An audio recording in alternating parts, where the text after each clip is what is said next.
Hello la petite famille, moi c'est Célia, diététicienne nutritionniste de Ma Petite Assiette. Je vous souhaite la bienvenue dans ce podcast qui vous guide et vous accompagne en nutrition infantile et périnatale. Passionnée, ma mission est de vous soutenir dans votre quotidien, de vous aider à appréhender le temps des repas, ainsi que de préserver la santé de toute la famille. Vous découvrirez dans ces podcasts plusieurs professionnels avec lesquels on abordera de nombreuses thématiques.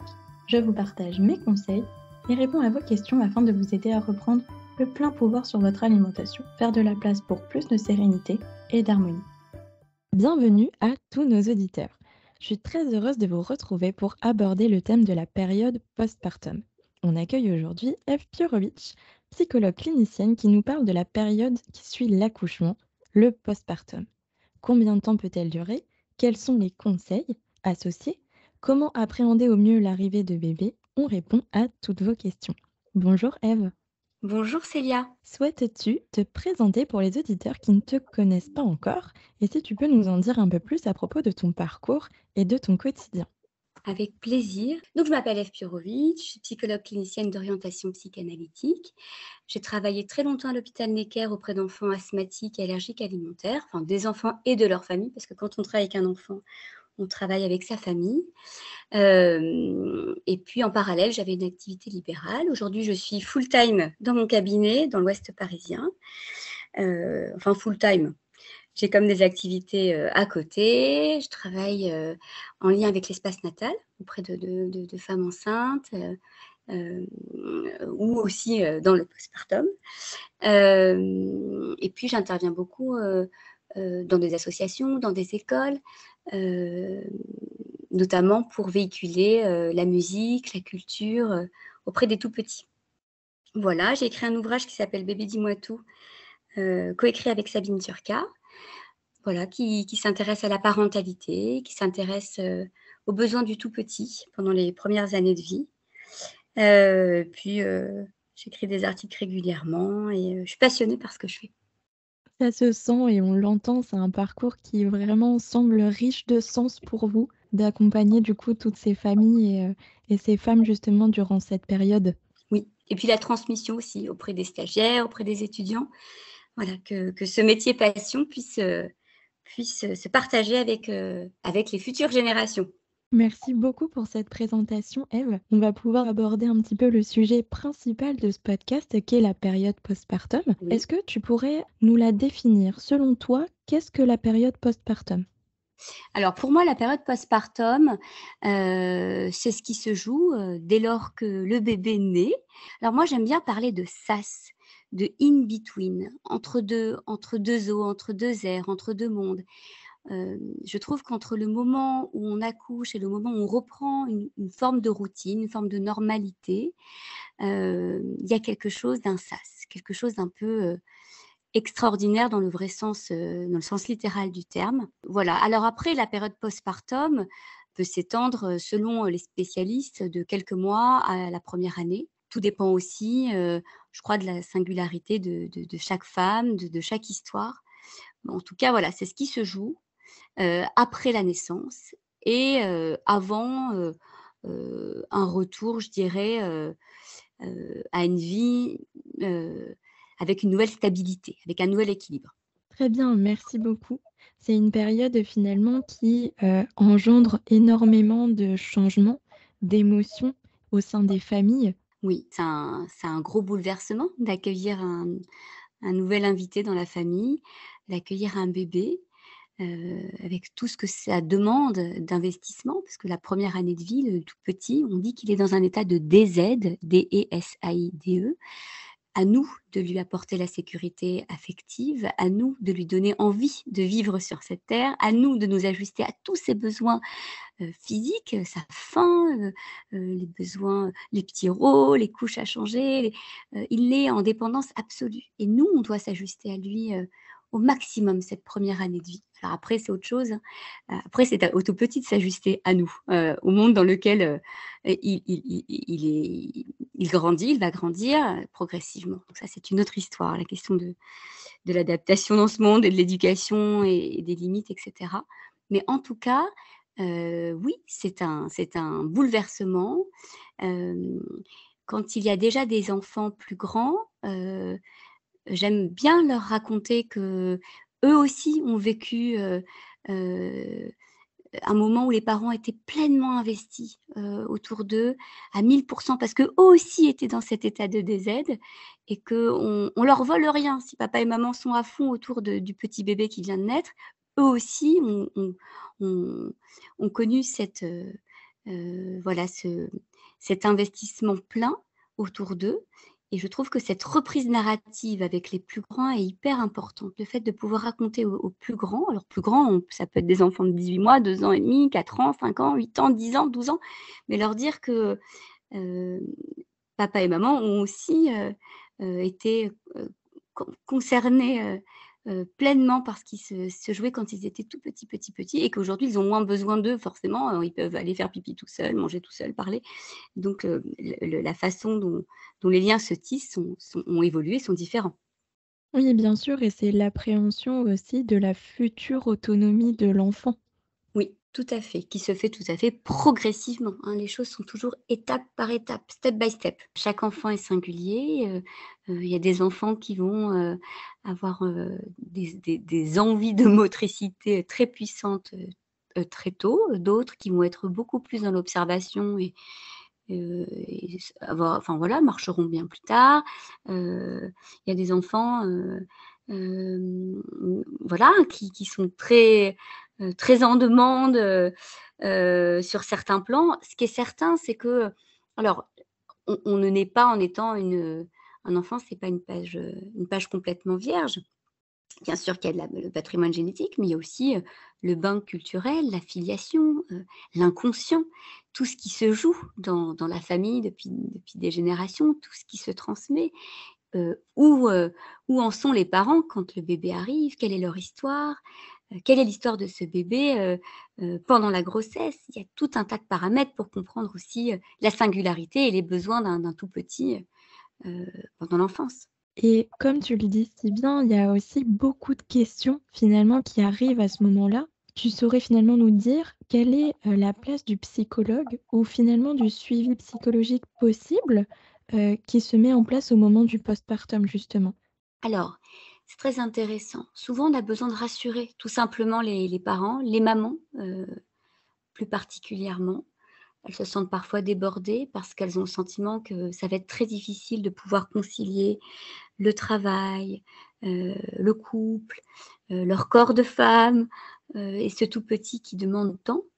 Donc on travaille sur l'idée alors déjà forcément l'idée d'être débordé et cetera, encore une fois, ça ça renvoie à quelque chose de leur parcours aussi à elles, hein. Chaque histoire est différente. Mais en tout cas, on travaille aussi sur cette idée qu'il y a des choses à hiérarchiser, qu'on peut pas, on peut pas cocher toutes les cases simultanément tout le temps et que peut-être que le linge, on s'en fiche un peu. Peut-être que, on peut déléguer, heu, à sa maman, à son mari, les repas, peut-être que, voilà, il y a des priorités pendant cette période-là et souvent notre job de psy, c'est souvent d'apaiser les mamans et de leur signifier qu'elles vont faire super bien, et qu'elles doivent juste s'autoriser à vivre ce qu'elles ont envie de vivre maintenant avec leur tout petit, en fait. Peut-être le fait de se déculpabiliser et justement s'enlever cette pression, reprends-moi si je me trompe, mais qui est aussi sociétale, je pense, d'avoir vraiment cette image du parent parfait, en fait, qui Ouais, peut tout faire, qui peut tout assumer. Est-ce que complètement. réellement c'est possible? Bah, non, ça existe pas, j'avais un enseignant à l'université que j'adorais et qui disait, «Dieu nous garde des mères trop parfaites». Ça n'existe pas et c'est presque bizarre. Ce serait bizarre de rencontrer des gens un peu trop parfaits, des Brie Van de Camp, C'est ça. comme dans la série. Heu, comme dit, Winnicott que je convoque souvent dans mes consultations, on parle plutôt de good enough mother, donc de la mère suffisamment bonne et de manière générale, du parent suffisamment bon, hein. Cette idée qu'on fait avec ce qu'on est, on tend vers le meilleur, mais souvent on achoppe et c'est comme ça. Voilà, mais on se reprend, on se relève, on y retourne. Donc il y a vraiment cette idée de tendre vers le bon, mais bien entendu qu'on ne peut pas, qu'on n'est pas des robots, qu'on fait avec la fatigue, qu'on fait avec, ce qui se joue dans notre journée. Donc oui, on les apaise dans ce sentiment de tyrannie sociétale où il faut remettre son jean taille 36 au bout d'une semaine, où il faut absolument reprendre le travail le plus vite possible, où il faut que la maison soit parfaite, où il faut présenter le bébé à tout le monde, où il faut... Voilà, donc on impulse les priorités et pour moi, le cap le plus important et c'est ce que vraiment, c'est au cœur de toutes mes consultations d'ailleurs autour du postpartum, mais autour de toutes les consultations, quels que soient les patients, c'est que le cap principal, c'est la gaieté, c'est la joie, c'est trouver du plaisir dans ce qu'on vit, dans ce qu'on, voilà, que chaque journée soit teintée de quelque chose qui nous enthousiasme. Sinon, à quoi bon? Donc on essaie de Exactement, trouver ouais. aussi on essaye aussi d'élaguer, hein, tout ce qui peut être contrariété, tout ce qui peut nous intruser, tout ce qui peut, nous empêcher, de vivre cette période, si précieuse, difficile aussi. On se ménage. On essaye aussi pour certains parents qui sont fragilisés de aujourd'hui, il faut trouver votre team, il faut trouver votre équipe. Il faut que vous fassiez aider. C'est dans ces moments-là que quand les copines disent: «Si tu as besoin, je suis là». Bah oui, c'est dans les moments de postpartum, les moments où on est fatigué, on est fragilisé, parce qu'on a quand même la psyché à ciel ouvert en fin de grossesse, quand le bébé arrive, on n'est pas tout à fait, hem, comme on peut l'être, au quotidien, habituellement. C'est une période très particulière, hein, les moments où on est enceinte, les moments où on accouche, les mois qui suivent l'accouchement. Donc c'est important de mobiliser les gens de ressources, les gens qui nous aiment, les gens qui peuvent nous aider. Il ne faut pas hésiter. Heu, c'est le moment où on répond, favorablement aux demandes d'aide et c'est le moment aussi où je trouve on fait pas d'économie. Si on a besoin de quelqu'un pour nous aider quelques heures, pour faire les courses, pour faire le ménage, si on peut, c'est là qu'il faut le faire. C'est là qu'il faut se faire aider. Donc finalement, c'est vraiment ne pas hésiter à se tourner vers son entourage, vers les personnes qui vraiment souhaitent être, présentes, dans ces moments-là. Complètement et pour être aidé sur des sujets, qui nous allègent. Moi, je me souviens d'une patiente qui racontait, bah, ma famille veut venir, mais en fait, ils veulent s'occuper du bébé. Mais moi, j'ai envie de m'occuper de mon bébé. Je préfère qu'on m'aide, pour les trajets du grand ou je préfère qu'on m'aide pour les repas ou je préfère qu'on m'aide pour des choses de la logistique. Donc aussi, n'hésitez pas, mesdames ou messieurs, dames ou enfin tous les couples qui peuvent écouter, enfin à solliciter votre entourage sur les choses qui vont vous aider vous, en fait. N'hésitez pas à exprimer votre demande claire, à signifier ce dont vous avez besoin. Et finalement, avoir une notion de lâcher prise avec laquelle on n'a pas forcément, l'habitude de traiter, avant l'arrivée d'un enfant, par exemple. Oui, ah bah complètement. Ça nous apprend la souplesse psychique de façon, XXL, l'arrivée d'un bébé. On prévoit tout un tas de trucs, on a les valises qui sont prêtes, on va prendre l'avion, et puis hops! Votre enfant a la varicelle cette nuit-là. Ça sent le vécu, hein. Donc effectivement, on s'adapte. Les choses avec un bébé sont pas rectilignes avec un tout petit. Et puis, parfois, voilà, on s'engage dans plein de choses et puis finalement on est fatigué. Je crois qu'il faut oser dire non, il faut oser dire la vérité quand on est fatigué, quand on peut pas, quand, voilà, il faut être souple et un bon ami pour soi-même pendant cette période, je trouve. Pour toute la vie, mais spécialement pendant Ouais, cette bien période. sûr. Voilà et puis, oui, tout n'est pas, réglé comme du papier à musique. C'est pas grave si, les copains viennent dîner et que la table n'est pas mise et qu'on commande des pizzas, c'est très sympa quand même. Voilà, c'est pas grave, si on n'est pas aussi, investi, dans l'école de l'aîné pendant cette péri enfin, il faut aussi voilà, s'autoriser encore une fois à donner, je reprends.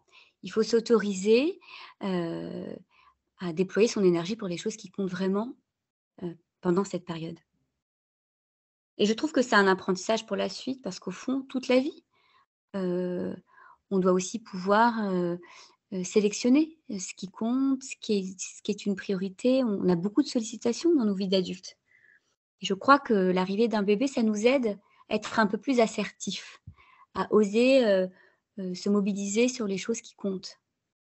Voilà, et c'est un apprentissage, pour toute la vie. C'est une période de grands changements. Alors, je sais pas finalement si aujourd'hui on peut dire qu'on idéalise ce moment.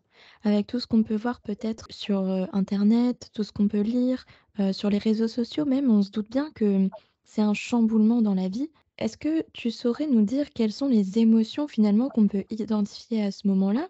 Et comment arriver à les gérer au mieux? Ce qui est certain, c'est qu'on vit une période tout à fait atypique, hein, extraordinaire, comme je te disais tout à l'heure. Quand on est une femme, heu, qu'on porte un bébé, on glisse dans quelque chose qui s'appelle la préoccupation maternelle primaire, la PMP, comme l'a théorisé donc Donald Winnicott. C'est-à-dire qu'on est progressivement happé par les besoins du tout petit. On va développer une forme au fond de GPS, de boussole interne, qui va nous guider vers les besoins du tout petit. Et ça va nous accompagner jusqu'au 1er mois du bébé, hein, pendant tout le premier trimestre, d'ailleurs qui est souvent considéré comme le 4e trimestre de la grossesse.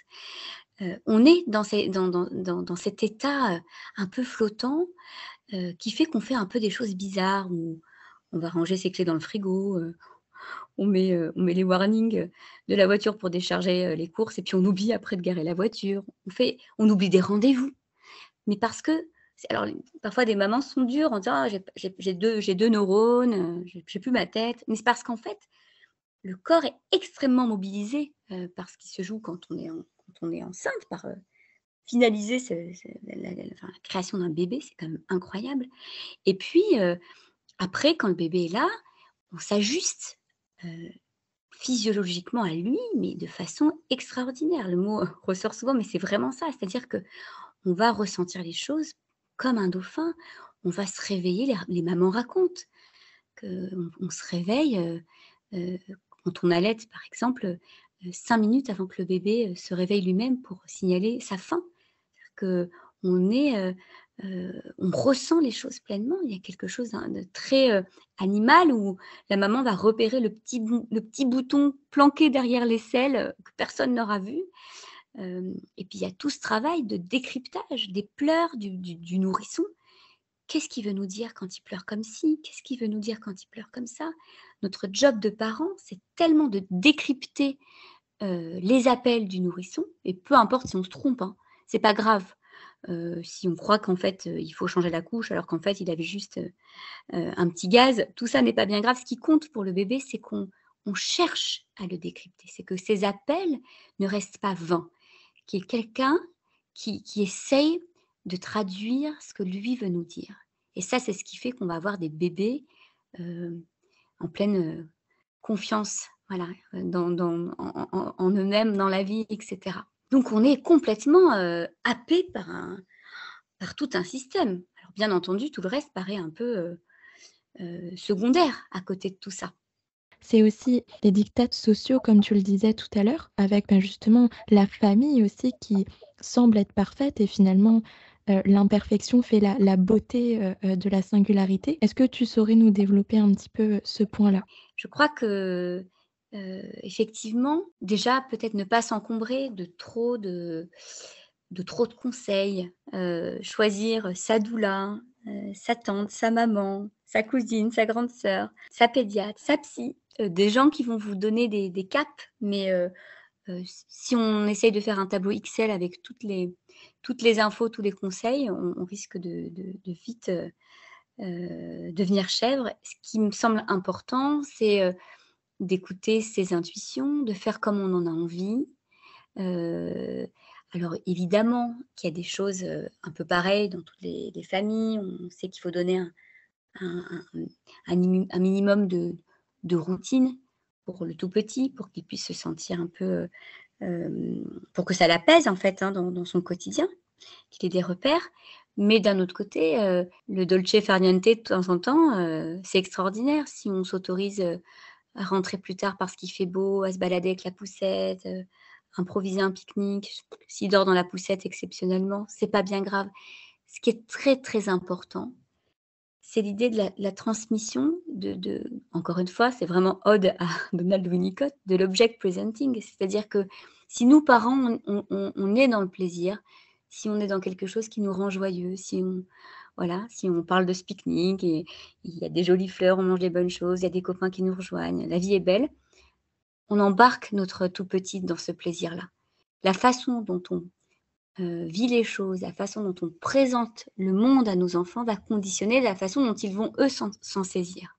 Ça, c'est essentiel. C'est vraiment la notion finalement de lâcher prise qui revient encore une fois et qui permet, bah, du coup de lâcher, un petit peu toute, cette pression qui nous permet de prendre plaisir, de transmettre à l'enfant. Oui, être dans vivre ce qu'on a envie de vivre. Voilà, c'est votre moment à vous, là, qui s'écrit. Donc bien sûr qu'il y a des fondamentaux en termes de sécurité, en termes de rythme, bien entendu, hein. Mais dans cette période-là, il y a la possibilité de composer avec plein de combinaisons. Voilà, donc on peut, tout en offrant de la stabilité à son tout petit, faire avec sa propre personnalité. Voilà, ça c'est très important. Souvent un peu plus tard, je je rencontre parfois des parents qui expliquent, qui font faire tout un tas d'activités, alors tout petits, hein, c'est des enfants parfois d'à peine 2 ans. Il y a les bébés nageurs, il y a la motricité et cetera. On a l'impression qu'on est déjà dans un rythme infernal. Je dis: «Mais vous, qu'est-ce que vous aimez faire vous?» Alors parfois les parents expliquent: «Ah bah, nous on adore aller au marché, on adore, choisir des fleurs, on adore écouter de la musique». Je dis: «Mais voilà, en fait, ça, ce que vous décrivez, ce que vous racontez, ça vaut toutes les activités, du monde».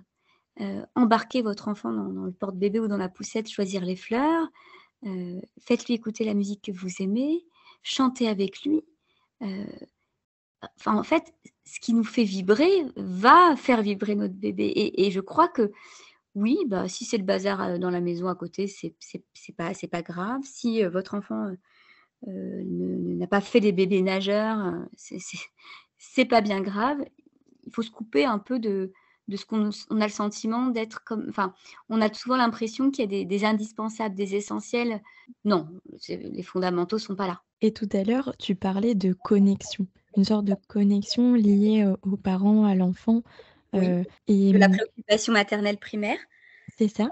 Finalement, est-ce que c'est pas aussi une période où on peut profiter, au-delà, de cette connexion-là, de se reconnecter à ce qui nous tient à cœur et Mais à ouais, ce qui nous connecte à la vie, en fait? mais complètement, mais vraiment et quand, je disais tout à l'heure que ce qu'on va mettre en place finalement après la naissance du bébé, à l'arrivée de l'enfant, ça va nous servir pour toute la vie, dans la souplesse, dans la façon de hiérarchiser, dans la façon d'aller vers l'essentiel, de prendre du plaisir, évidemment.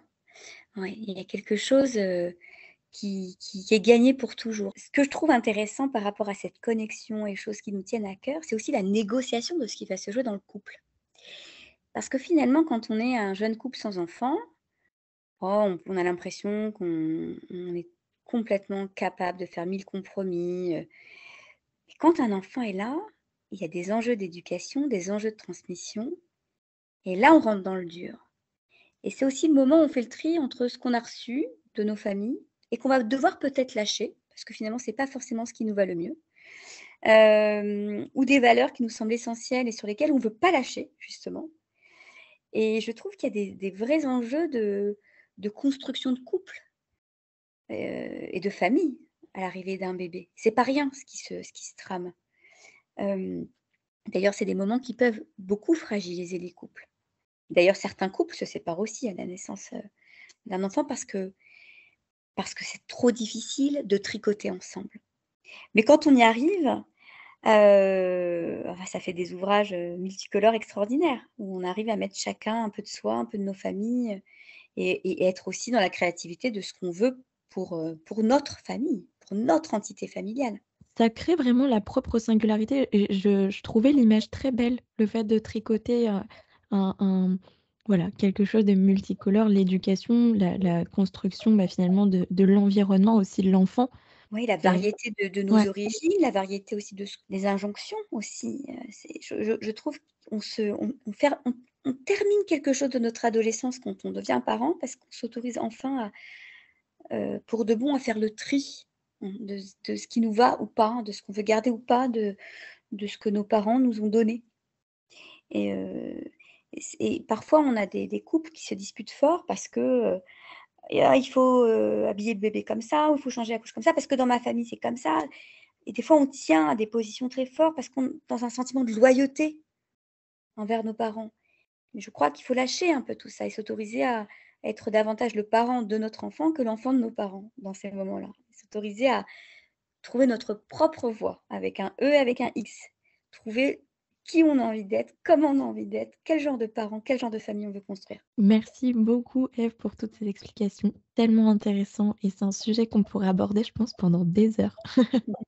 Ouais, c'est passionnant. Il y a beaucoup de tiroirs à ouvrir. Je te disais l'autre fois quand on a pris rendez-vous toutes les 2, que je trouvais les femmes globalement très dures envers elles-mêmes, très exigeantes. Alors certainement parce qu'elles sentent des regards exigeants sur elles, mais j'avais envie de rappeler à toutes les mamans qu'on est quand même des Wonder Woman, que nous, notre corps, bah, on a été un peu barbe à papa quoi. On s'est quand même, modifié, à volonté.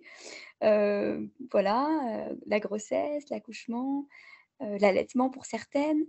Hem et puis, il y a tellement de choses de balles avec lesquelles on doit jongler, quand on est une maman, que je crois qu'il faut vraiment, être fier de ce qu'on est, heu, de ouais, de ce qu'on est et quand on voit des mamans qui expliquent qu'elles n'ont pas travaillé pendant 3 ans et que du coup c'est terminé, leur CV ne ressemble plus à rien, que c'est un trou énorme dans leur parcours, on travaille ensemble là-dessus et je leur explique, je suis pas là pour expliquer, mais je leur peut-être je leur fais sentir plutôt que voilà, que tout ce qu'elles ont pu, vivre et mettre en place, pendant ces années-là, ça vaut toutes les expériences du monde. Quand on a élevé, 3 enfants en bas âge, quand on a eu des jumeaux, quand on s'est réveillé toutes les nuits pendant 1 an, enfin c'est quelque chose, une expérience,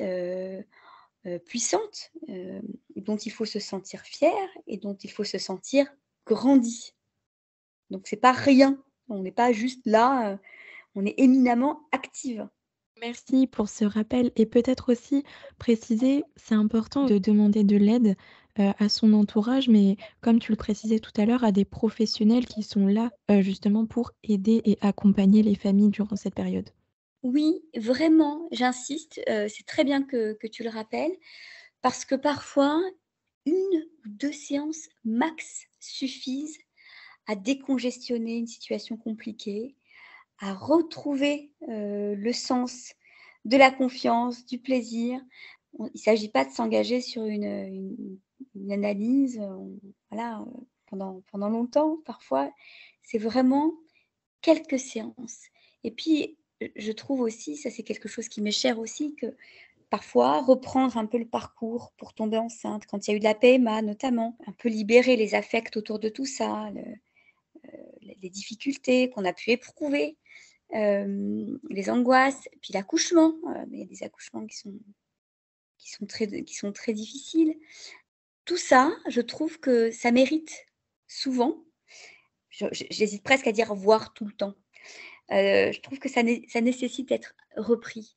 Je suis toujours frappée quand je rencontre des femmes, d'âge mûr, des grands-mères, quand on les interroge sur leur grossesse, elles peuvent en parler pendant des heures avec une émotion, une intensité comme si ça venait d'arriver. Il y a quelque chose, qui peut travailler très, très, très longtemps, hein, les femmes. Donc il me semble qu'une petite reprise narrative autour de tout ce qui s'est passé, voilà, autour de la grossesse, pendant, l'accouchement. Parfois c'est l'espace d'1 heure, mais ça allège, once for all, une fois pour toutes. Et comme on le disait en tout début de podcast, voilà, c'est des choses qui se font petit à petit, petit pas par petit pas et savoir et pouvoir surtout s'exprimer parfois, ça fait du bien et on vide les vannes, en fait. Oui et puis parler aux bonnes personnes quand même, j'insiste, hein, parce qu'on a toujours, des gens un peu anxiogènes autour de nous. Sélectionner, aller vers les gens qui nous font du bien pouvoir se raconter, pouvoir se confier auprès de gens qui nous veulent du bien, autour de gens qui ne sont pas trop projectifs, qui ne vont pas trop vous envahir de leur propre vécu, qui ont peut-être une capacité d'écoute. Voilà, sélectionner. On ne raconte pas son intimité à n'importe qui. Peut-être aussi, ne pas culpabiliser de sélectionner, parce que parfois ça touche, ben, des personnes qui sont, très proches de nous et Oui, qui pour complètement. autant n'apportent pas peut-être l'écoute nécessaire ou Complètement. adaptée bien sûr, parce qu'on fait Ouais, tous en fonction de notre vécu. oui. Je crois que quand on devient maman ou papa ou parent, on apprend à se préserver pour pouvoir, envelopper son tout petit. Moi, j'aime follement l'image des poupées russes, hein, pour pouvoir envelopper son bébé, il faut pouvoir être soi-même enveloppé. Ça, c'est très important et donc il faut choisir les personnes qui vont pouvoir nous étayer, nous apporter cette confiance, cette sérénité et donc oui, on apprend peut-être à déplaire. C'est aussi en ça que je dis qu'on devient vraiment adulte et qu'on sort vraiment de l'adolescence quand on devient parent, parce qu'on apprend à se décaler du désir de l'autre, de ses parents notamment. On apprend, à faire avec ce qui est bon pour nous et quand je dis nous, c'est, heu, aussi le couple, la famille, au sens large. Merci énormément pour tous ces rappels. J'espère que ça pourra aider un maximum de parents et on parle finalement, ben, beaucoup de la période en elle-même. Est-ce que, selon toi, c'est possible de s'y préparer par contre? Oui, c'est possible de s'y alors, c'est comme un voyage, hein, on a beau lire tous les guides sur New York, quand on y est la première fois, c'est pas tout à fait comme dans nos représentations. Donc bien entendu qu'il va y avoir après un réaménagement de nos représentations entre ce qu'on s'est imaginé et puis la réalité. Entre ce bébé imaginaire et le bébé de la réalité, hein. D'ailleurs, parfois le prénom, il change en route. On pensait l'appeler comme ça, puis finalement quand il est là, on a envie d'autre chose. Donc on est toujours saisi par ce qui se joue dans le réel, dans la réalité.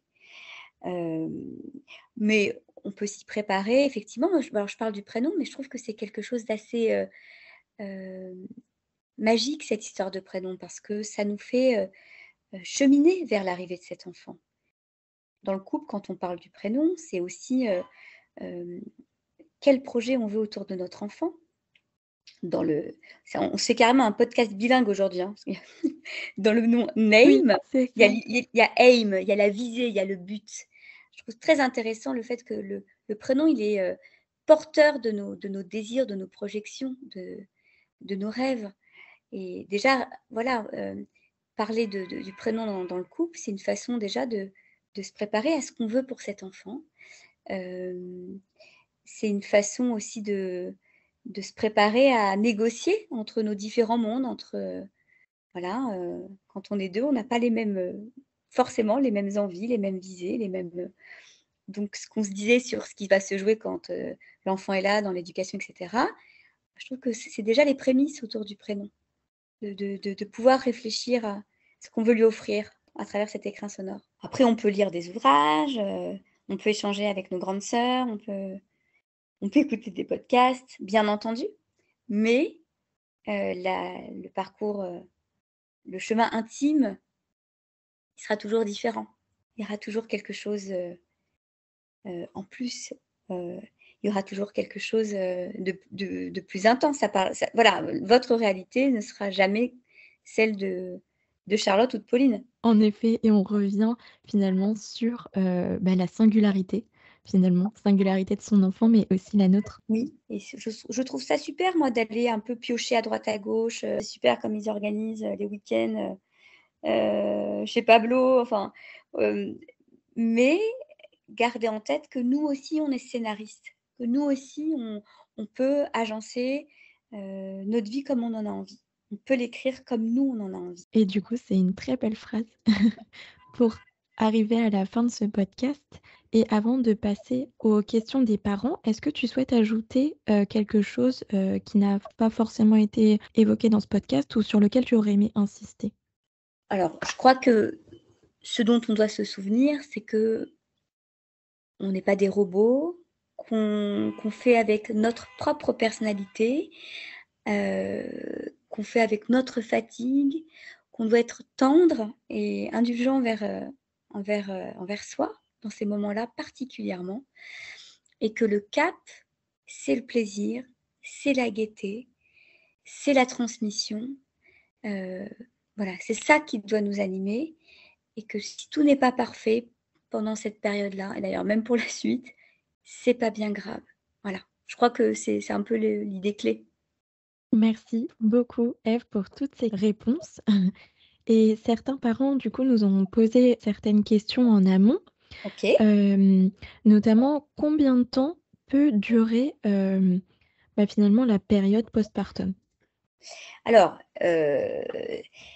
encore une fois, tout dépend des spécialistes, ça peut durer, quelques semaines, quelques mois, voire une année. Hem, après, qu'est-ce qu'on veut y glisser aussi dans la période du postpartum? On n'a pas évoqué la question du baby blues, on n'a pas évoqué la question de la dépression postpartum. Il y a des moments où on n'est pas juste, nostalgique, de la grossesse. Ce moment où moi j'appelle ça le baby bleu aussi où oh là là, on n'a pas envie que ça passe, on pleure, on rit, on passe par 1000 émotions. Tout ça, c'est normal et tout ça, c'est, voilà, le trop plein d'hormones, enfin, tout ça, ça va se mettre en place, ça va se diluer dans les jours qui viennent. Par contre, attention, la dépression postpartum, on parle de choses beaucoup plus, lourdes, heu et ça nécessite un véritable accompagnement, parfois conjointement avec, psychologue et psychiatre. C'est quand on a le sentiment qu'on n'y arrivera pas, qu'on n'a plus envie, qu'on se laisse aller. On sent que le lien avec le bébé est altéré, parce qu'on n'y est pas en fait. C'est souvent parce qu'il y a des blessures, d'avant qui sont réactivées avec la naissance. N'oublions pas encore une fois que tout ce qu'on vit, les symptômes, tout ce qui ça parle aussi de notre histoire, hein, voilà. Donc l'environnement doit être vigilant aussi quand on voit une maman un peu glisser dans quelque chose, d'un mal-être. Il faut vraiment être, réactif et tirer sur le signal d'alarme. Puis je parlais tout à l'heure de la boussole, du GPS interne, de la préoccupation maternelle primaire. Chez certaines femmes, qui sont pas en dépression, enfin qui vont plutôt bien. Pour autant ce GPS il tarde à il y a une petite, petit problème technique qui tarde à s'installer. Il y a un problème de faut appeler la maintenance. Alors pareil, on peut consulter, un psychologue qui vous aidera à vous sentir accordé avec votre tout petit, parce que c'est une question vraiment d'accordage, hein, la rencontre avec son enfant. Mais en attendant, on s'appuie sur l'autre parent parce qu'au fond, c'est moi je trouve que on est en tandem, hein, dans cette aventure. J'aime à parler de cockpit de la parentalité. Quand, il y a un des pilotes, qui se sent pas, l'autre prend le relais. Alors bien entendu, parfois, il y a des mamans solo, il y a des parents solo et c'est une réalité et ça ajoute, un peu à la difficulté. Donc d'où l'importance de bien s'entourer encore une fois, de choisir son équipe et de ne pas rester isolé, recroquevillé quand, il y a des difficultés, quand on est trop fatigué, quand on se sent complètement démuni. Merci beaucoup. Ça rejoint finalement un peu la question suivante. On nous a demandé comment, gérer la dépression postpartum. Mais Mmh. finalement, tu y réponds un Oui, petit peu, avec le voilà. suivi psychologique notamment. Oui, complètement. Il faut se faire aider, hein. Il faut en sortir, le plus rapidement possible. Ce qui est important aussi par rapport aux nourrissons, aux tout petits, c'est que l'autre parent et que l'entourage familial, amical puisse être, disponible pour ce tout petit, hein, pour que lui puisse se déployer, sereinement le temps que la maman se requinque. Mais effectivement, ne pas du tout attendre, ne pas hésiter à contacter des équipes de professionnels heu, pour aller mieux rapidement. Ça fait lien avec la question suivante, c'est magnifique comme quoi. Parfait. C'est une personne qui demande en tant que proche: «Comment puis-je aider mon entourage?»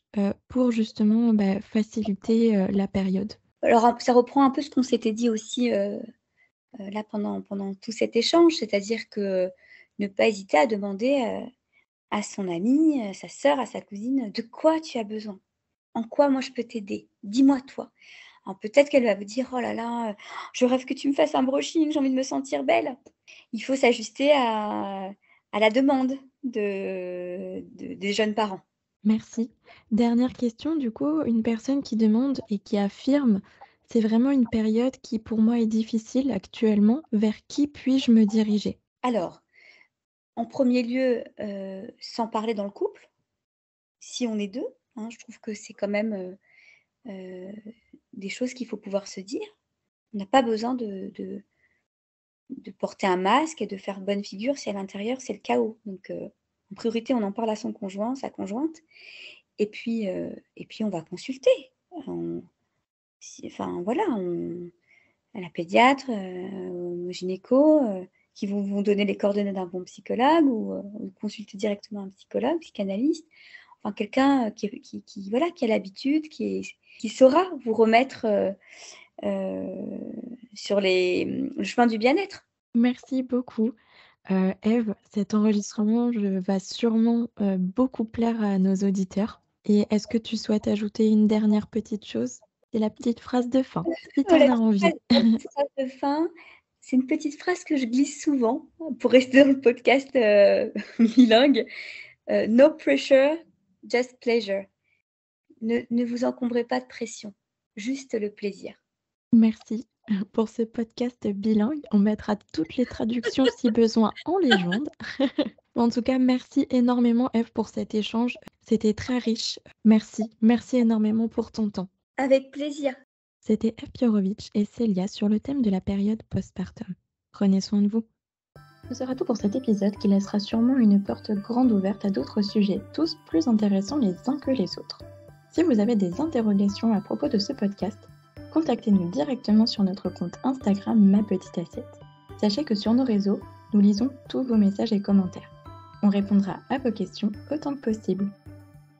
Précisons que ce podcast ne remplace en aucun cas une consultation auprès d'un professionnel de santé. En cas de doute, pensez à consulter. J'espère que ce contenu vous plaira et pour que nous puissions toujours nous améliorer, partagez-nous vos ressentis sur nos réseaux sociaux. Je vous dis à très bientôt.